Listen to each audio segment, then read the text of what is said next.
My name is Zoe, and I'm 25 years old. I work as a cleaning lady. Yes, I know, it's not most people's wildest dream, but I enjoy it. It makes me happy and relaxes me, and allows me to work without talking to people. I guess it gives me a sense of control in my life. Plus, the payment is actually decent, and I don't have one single boss. Instead, I work at several different places, from family homes to bigger companies. No shame and no regrets. I am a bit of a Taco Bell fanatic, though. It is one of my forbidden pleasures. Well, at least it used to be. Until recently. I used to go 3 times per week to Taco Bell. Life does take its turns. Last year, I happened to meet the manager of the place. I was just sitting there finishing my chicken burrito when a man, very well dressed, came up to me. Hello, my name is Ted Molizanti, and I'm the manager. I see you come here often, and I thank you for your preference, he said. Oh, hi. I'm guilty.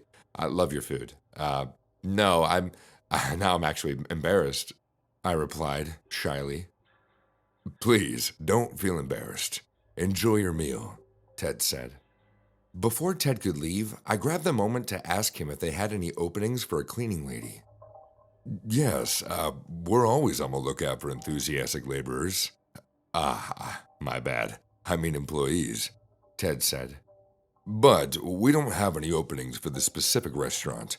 You see, I run several businesses, and my main office does have requirement for a rock star like you.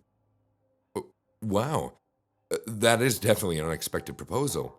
Uh, so how do we proceed? I asked. Great. So, how is next Saturday for you?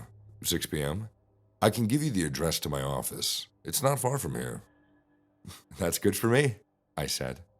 Excellent. Here's my card. I'll be waiting for you then. What's your name? Zoe. Nice to meet you, Zoe. I'll see you on Saturday, Ted said as he went back from wherever he came from. I was thrilled. Ted was actually kind of attractive.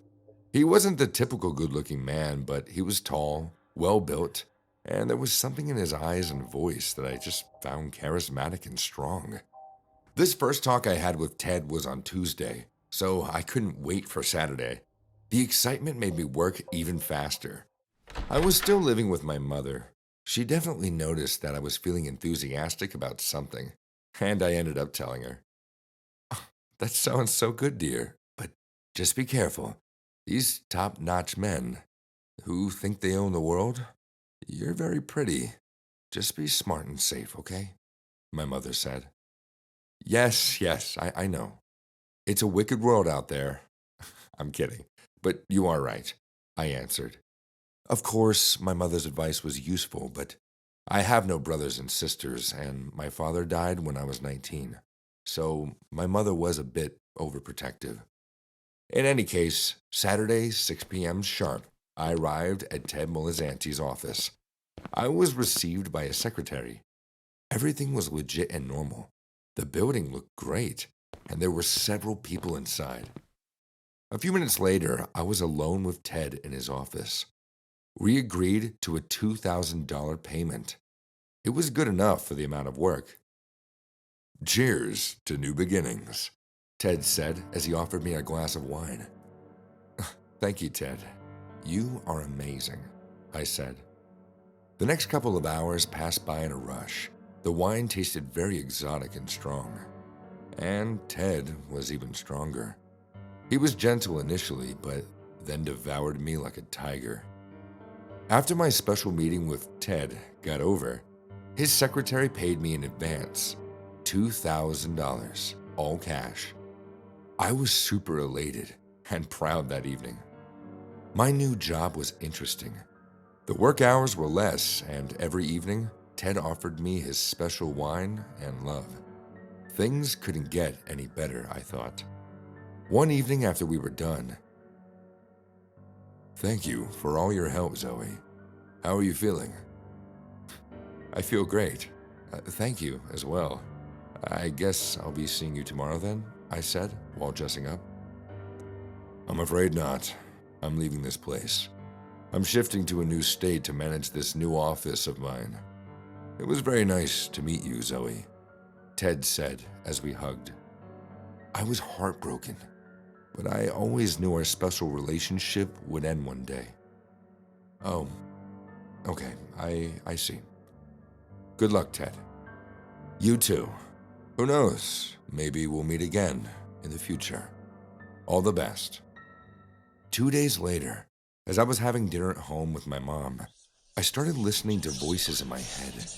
Creepy, sinister voices telling me to stab my mother with the knife I was using to cut my meat.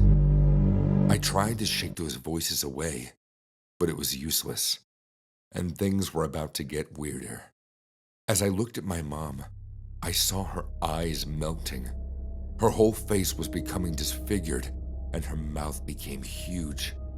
Then, I heard her say, I'm going to kill you, and then devour you, you insolent, ungrateful brat. I screamed in panic and started to hit my mother, or the monster she had become. I punched her and even broke a glass on her head. Eventually, I snapped out of that trance and saw my mother on the floor. She was no longer a monster. Her face was disfigured, yes, but only due to the beating. Oh no. Mom! Mom! I shouted. She wasn't responding. I immediately called 911. My mother was still alive, but her brain had suffered severe damage. The doctor told me that she will never have a full recovery. She will be mentally disabled for the rest of her life. I explained what happened and was taken into custody by the police. Apparently, I had a psychotic episode. My blood was tested, and a strange substance was found there. It was concluded that it was the reason for my attack. When asked if I had taken anything, no, but I have been drinking this exotic wine quite regularly. Do you think it had something to do with that? Could be. We'll investigate. Tell us about everything, the police officer demanded. After the following information, the police found that Ted and his personal assistants had disappeared. This confirms our strong suspicion of your psychotic outbreak was related to something that these people gave you. This, at least, will probably keep you safe from criminal prosecution regarding your mother, a policeman said. I was relieved, but now I have to live with what I did with my mother. A few months later, I received a letter. There was no address, not even mine, just an envelope. Inside there was a note. Simple, computer typed. It was from Ted Muaaah. It said, Hello, Zoe. I'm sorry to tell you that you were a lab rat to an experiment of mine. I'm trying to develop a med through which I can control or influence people's minds. I guess you were one of the perfect choices for the trial. You were part of something big. You would love to know that unlike my other subjects, I genuinely liked you. I'm also sorry for your mother, but such is life. Chaos happens. Part of evolution, you know. The government already knows about me. I have friends. Of course, this piece of paper won't really help the cops. Plus, Ted Muaaah is not my real name. Take care.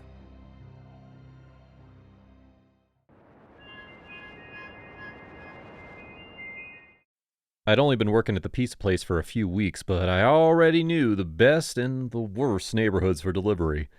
Sunset wasn't great, and the neighborhoods along Parker were a bit too dangerous.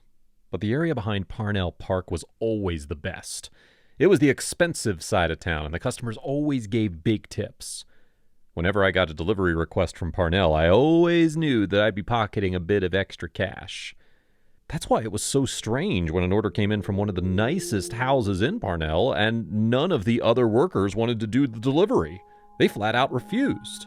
Of course, I agreed to take the job. Easy money, right?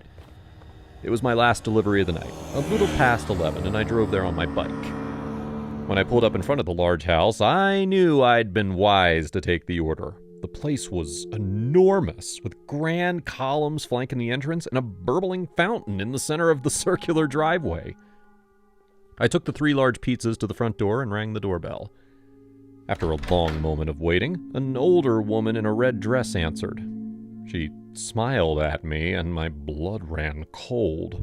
There was something in her eyes, something dark. She looked at me like some sort of wild animal about to pounce. I handed her the pizzas and told her the amount. She apologized, saying she didn't have her purse with her. She asked me to come inside so she could grab some cash. I said that it was company policy to wait outside, but her smile faded and she said, "Come inside or I'll pay you nothing." I gulped and followed her into the grand foyer. She placed the pizzas on a wide mahogany table and disappeared into the back. The house was spotless. Clearly, they had plenty of maids to dust around the huge statues and antique furniture. I also realized that there was some sort of party going on. All female. All of them were in red, and everyone there wore some sort of masquerade mask over their eyes. Everyone except for the woman who'd greeted me. She must have been the hostess. The women were clustered into groups, drinking Bloody Marys and casually chatting with each other. As soon as they saw me, though, all conversation stopped. Every person there turned to me and smiled. They seemed to move in unison, as if they all noticed me at the exact same instant. I did not like this place, not at all. I stood near the marble statue of a woman in a hood. Its face looked very similar to the hostess. 2 women, each as old as my grandmother, casually walked toward me. They pulled their masquerade masks away from their faces. Both had clearly gotten several rounds of plastic surgery in the past. Their pale faces were slathered with thick makeup. "Well, aren't you handsome?" one of them said, while the other leaned forward and stroked my cheek. I backed away. "I'm just here to deliver the pizzas," I told them.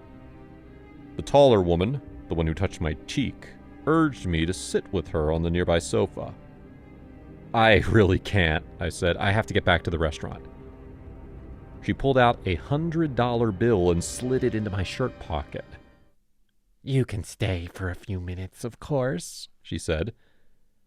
I really needed the money, but I wasn't going to compromise my morals for easy cash. I didn't know what they wanted from me, but it didn't seem good. The other woman pulled a small jar from her purse. She silently held it towards me. Was she waiting for me to give her a tip? That didn't make sense. And the other woman, the one who slipped me the money, pulled out a long, thin knife. Its silver handle was in the shape of a wolf's head. She waved it around, staring at the blade as if it was some sort of valuable treasure. "If you cut your hand just a little, I'll give you another 100. I looked at the knife. What the hell was going on? I refused. No amount of money would make me hurt myself. That's when I noticed that there was something strange about the decorations all around us. The marble statues were of human figures, but they all had angry expressions. And each of them had small horns sticking out of their heads. Some even had goat legs. And the paintings on the wall? Oh God, the paintings. They showed forest scenes of wolves tearing people apart. "I really have to go," I said. The woman objected, saying that their hostess still hadn't returned with the cash. I patted the $100 in my pocket. "This is more than enough, ma'am," I said. I knew, however, that the order came to over $90, so I really wasn't making a big tip at all. But at that point, I didn't care about the money. All I cared about was getting the hell out of there. She grabbed my arm and held tight. 300 for 2 cuts, she said. "Just small ones, though. Just enough to draw blood. People usually choose their palms, though any area of skin will do." And the other woman still held the jar. She tapped her index finger against the side, clinking her long fingernail against the glass. I realized with a gulp that she was waiting for me to agree to the offer.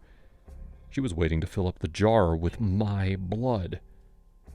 She glanced at her friend, smiling even wider, and whispered something into her ear, something I couldn't make out. I pulled out of her grip and started backing toward the door. All the women in the house, every single one of them, began to walk toward me. They all smiled, and their teeth seemed sharp. The hostess appeared from the back of the room holding her purse. I knew she was going to pay for the pizzas, but I couldn't wait any longer. The other women began to surround me. I didn't know what they were going to do, but I didn't want to find out. I pushed my way through the crowd and ran out the front door. Wait! The hostess called. I got on my bike and rode as fast as I could back to the restaurant. I still don't know what those women were planning and what kind of party they were trying to have. The only thing I knew for certain was that if that address ever ordered any pizza again, I'd let someone else do the delivery.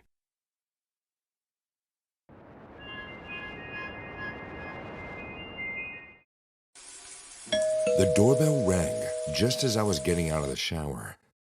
I wasn't expecting anyone, and it was a little after 8 in the evening, so I was immediately put on edge. Who would be calling around this hour? It could have been one of the neighbors, I suppose, but I wasn't close with any of them, so it would be strange if it was them. The doorbell rang again, followed by a light knock.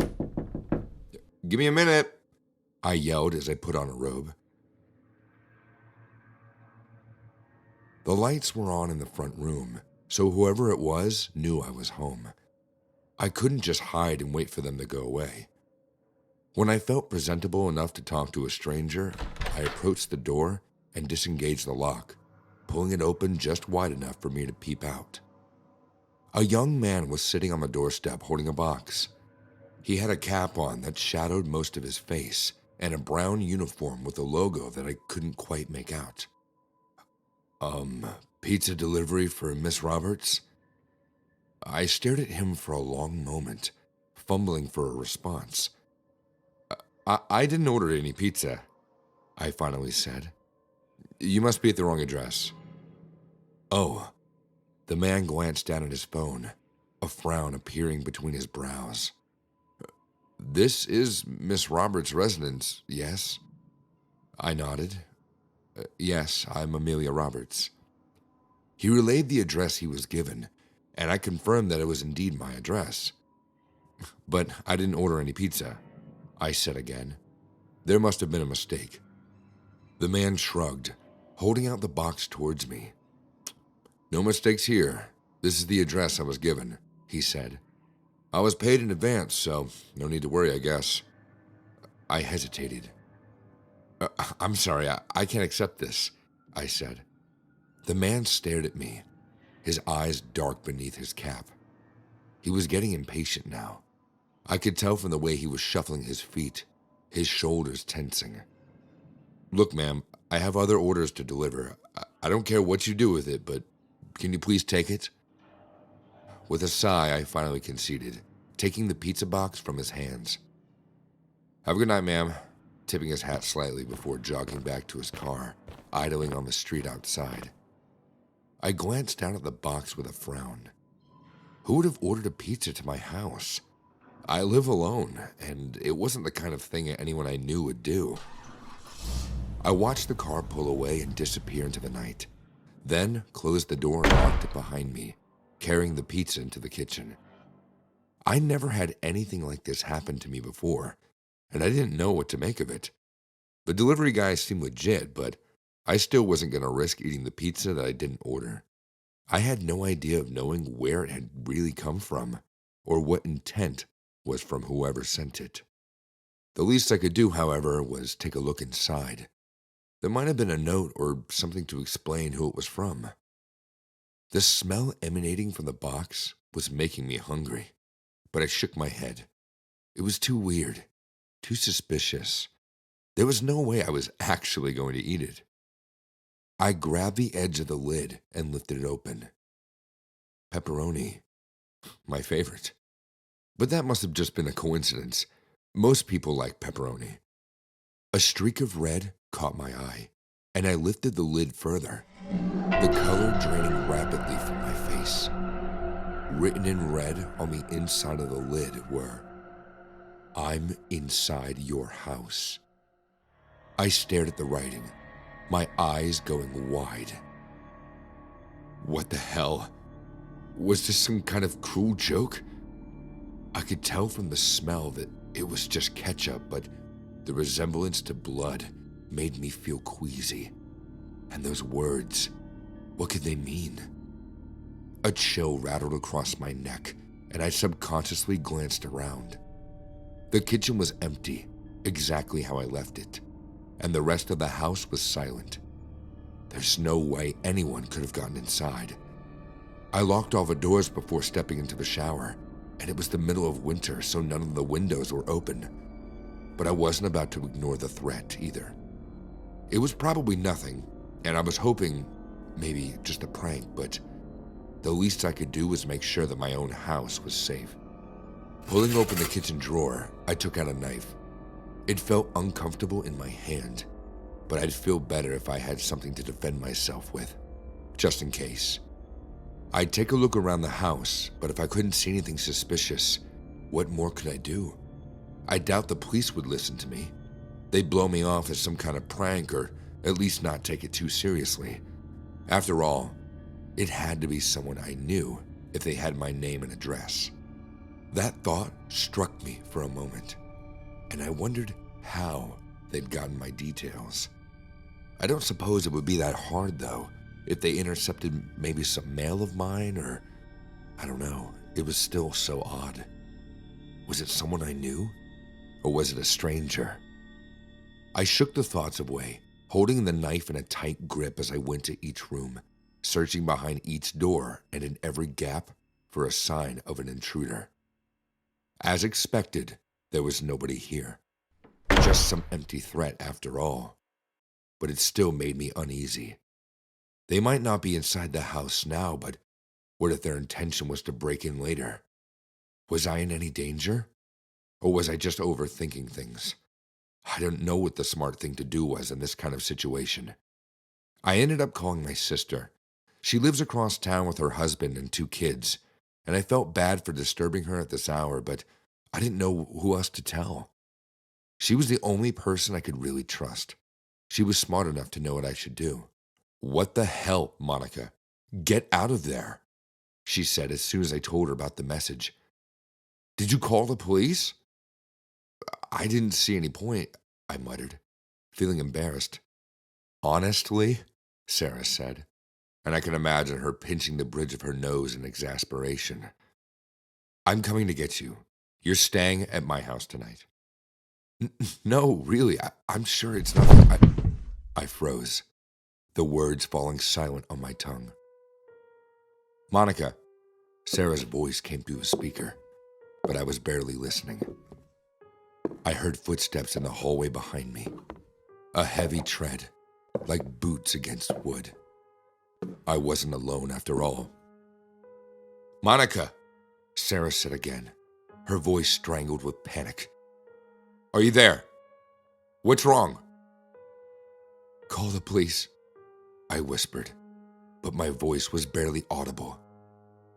"There's someone in the house." "Oh my God," Sarah gasped.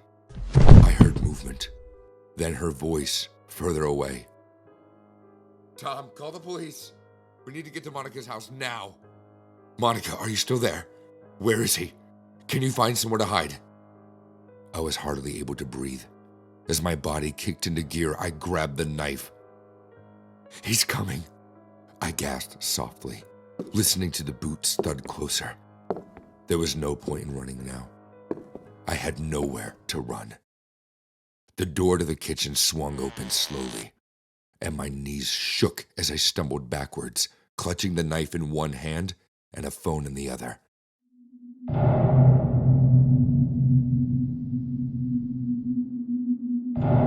When my eyes finally fell on the man standing in the doorway, I felt my chest lurch. "Isaac?" I blurted, staring wide-eyed at my ex-boyfriend. What the hell are you doing?" Isaac smirked at me from the doorway, holding something in his hand. I realized with a sinking dread that it was a hammer. "Stay away from me, you creep!" Isaac's smirk deepened, spreading across his face like a shadow. "You know I don't like being made a fool of, Monica." I stumbled back again, eyeing the hammer in his hand. "So what, you're here to do the same? To try to scare me?" He shook his head. "Oh no," he said, raising the hammer and slamming it against the palm of his hand. It was then that I realized that he was wearing leather gloves. "I'm gonna do so much more than scare you." His voice was drowned beneath the screech of sirens outside, and I felt a relief crash through my body. The police, thank God. Anger twisted Isaac's face, and he made a frantic lunge for me, raising the hammer over his head. I screamed, dropping the phone with a crack, and drove the knife into his stomach before he could hit me. I don't remember much after that.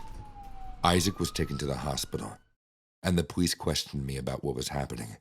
And Sarah was there, telling me it wasn't my fault, that I acted in self-defense, that Isaac might have hurt me otherwise.